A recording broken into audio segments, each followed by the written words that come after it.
Iowa, a state abundant in natural resources and blessed with fertile soils, considered by most U.S. citizens as flyover country and most commonly associated with corn and pigs. Iowa is so much more. In fact, you might say we're downright nuts. Blame can squarely be placed on the Iowa Nut Growers Association, a passionate group of growers, hobbyists, breeders, nut enthusiasts, nurserymen, and a few folks that are just plain nuts. The Iowa Nut Growers Association has a long and rich history, being one of the first nut growing organizations west of the Mississippi. Join us for a couple of minutes while we journey the Iowa Nut Growers Association's past, present, and future. The location and natural features of Iowa allow it to grow a diverse range of several nut species, including black walnut, which can be found in every Iowa county, Carpathian walnuts, hazelnuts, hickories, pecans, which are natural crosses between hickories and pecans, and of course, chestnuts.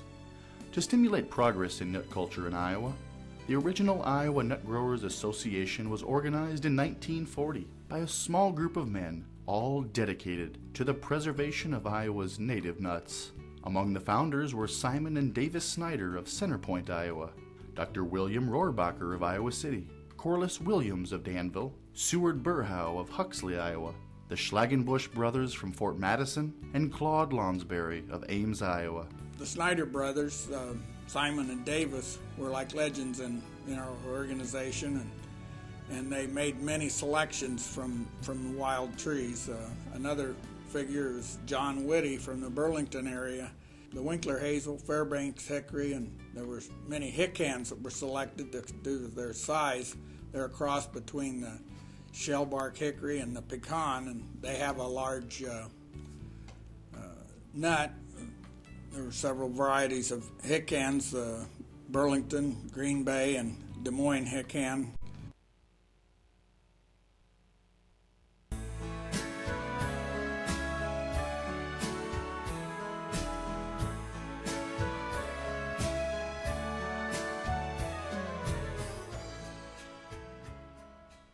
Hello. We would like to take this opportunity to show you some information about STEP Incorporated. We feel that STEP offers a valuable service to our community, and we hope that after you watch this video, you will share this feeling. We also would like to make you aware that STEP Incorporated has an endowment fund. We started this endowment fund so that we can continue to provide the support that our clients need to be part of our community. At the end of this video, we will provide you with information about how you can make a contribution to this endowment. In the early 1960s, parents of children and young adults with disabilities banded together to start an organization that was to become STEP Incorporated. With few community schools or services available to them, they worked to start a place where their children could find opportunities to grow, learn, and find meaning in their lives. These parents knew then what we know now, that given opportunities, people with disabilities can be contributing members of the communities they live in.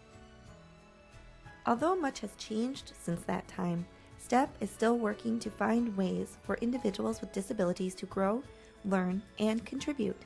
STEP does so by providing services that offer opportunities for individuals to work and to receive training and support at their service sites in our communities.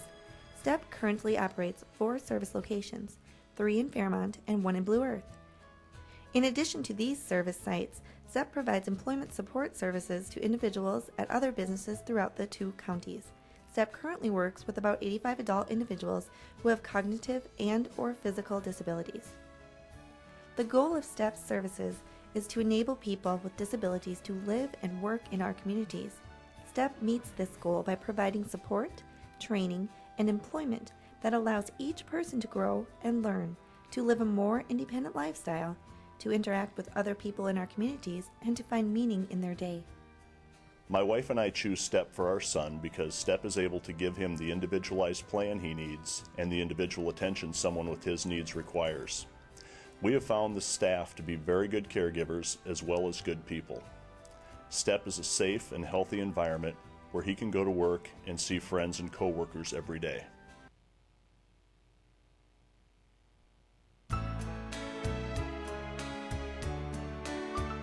Thanks for calling, and I know you're going to love your visit to Fairmont. Bye for now. Oh, hello, and welcome to the Fairmont Convention and Visitors Bureau. You know, I just love telling people about the restaurants, entertainment, and recreational opportunities Fairmont has to offer. Whether you're traveling on business, visiting friends and family, or just passing through, Fairmont has comfortable, affordable lodging options to accommodate any need or pocketbook. Located at the junction of Interstate 90 and Highway 15, Fairmont is a refreshing oasis for visitors with its 5 beautiful lakes, hiking trails, and golf courses. Be sure to give me a call when planning your next visit to Fairmont, or stop by my office when you arrive, and I'll be happy to assist you in making your stay in Fairmont a memorable one. Bye for now.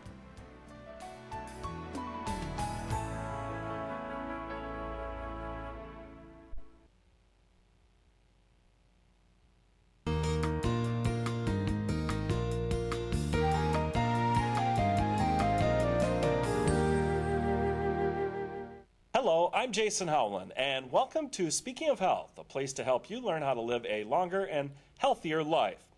Imagine you or a loved one is faced with a serious or life-threatening illness.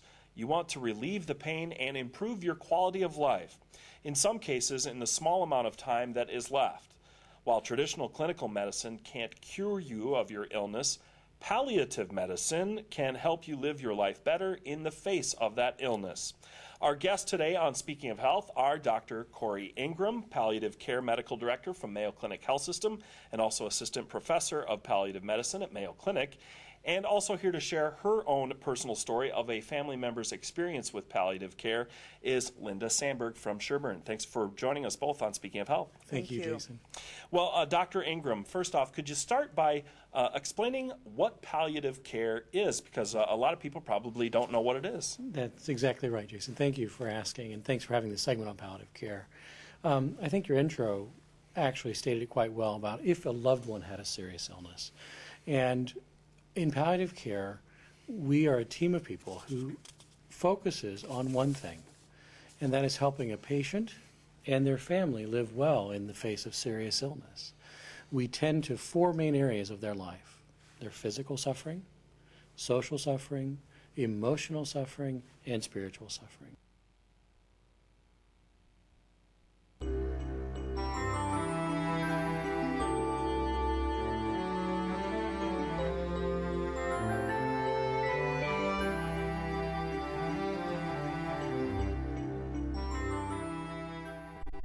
Hello and welcome. I'm Mary Dawn Kislingberry. Today we are going to take a look back at the early days of the Chubb House, the effort to restore this historic building, and its current uses. Along the way, we will gain some insight into the early settlers of our community. The Chubb House is named for its builder, Dr. Orville Chubb, a Civil War surgeon who settled in Fairmont, taking advantage of the free homestead offered to early settlers by the federal government. Built in 1867, Dr. Chubb used clay from the banks of Buffalo Lake, just north of Fairmont, to make bricks for his Greek Revival home. Captain Cheney was hired as the contractor, and Jas Swearington and William Budd made the brick molds for the home.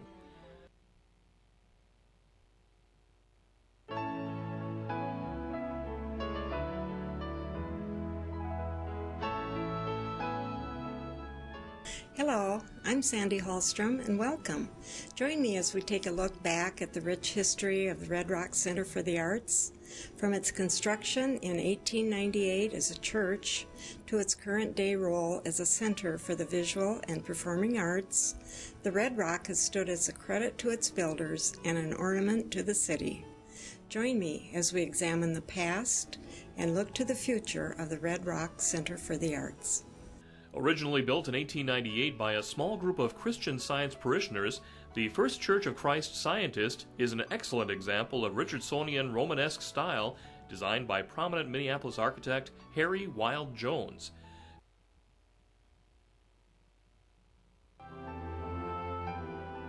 The year 1925 saw the start of the greatest building boom Fairmont had ever seen. Projects included the filtration plant, the post office, gas plant, and more than 100 private building enterprises. The old post office building, located at Main Street and West 1st Street, was far too small to handle the increased volume following the decision by the federal government to offer parcel post delivery. Community leaders lobbied for a new facility centrally located in the emerging business district on North Avenue. In 1925, land was secured on the corner of Blue Earth and North Avenues, and construction of the new Fairmont Post Office was completed in 19...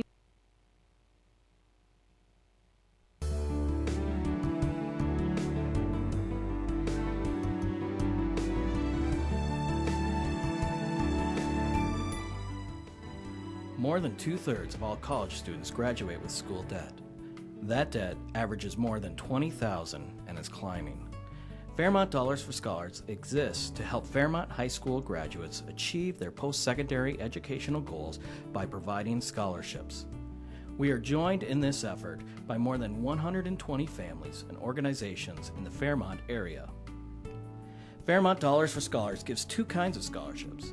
The first is called a pass-through, where an organization provides the annual funding and the Dollars for Scholars chapter chooses a recipient using an anonymous selection process. Obviously, college is expensive for everyone, so any dime that I could get to help out would definitely help alleviate that stress and help to make college more affordable in the long run, so I won't really have to worry about loans but can concentrate more on my education. This scholarship has really helped out financially because college is expensive, and so knowing that when I'm graduated that there'll be at least a portion of my tuition that I don't have to pay back is really quite a relief off my shoulders, and it really makes it more enjoyable to attend college knowing that part of it is actually already paid for.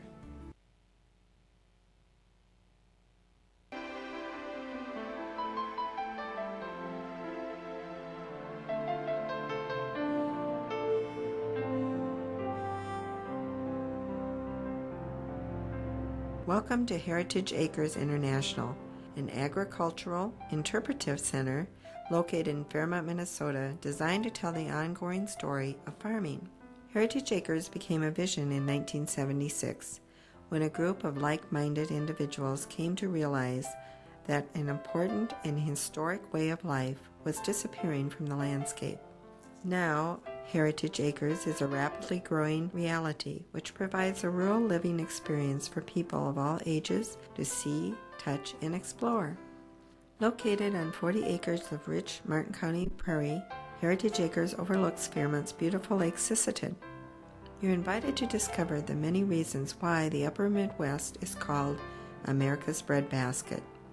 Providing food and fiber for the world family is an essential and vital industry deserving of recognition and preservation. Early pioneers came from Northern Europe to settle in the vast heartland. Their roots grew deep as their commitment to the land. In 1776, roughly 95% of the people lived on farms.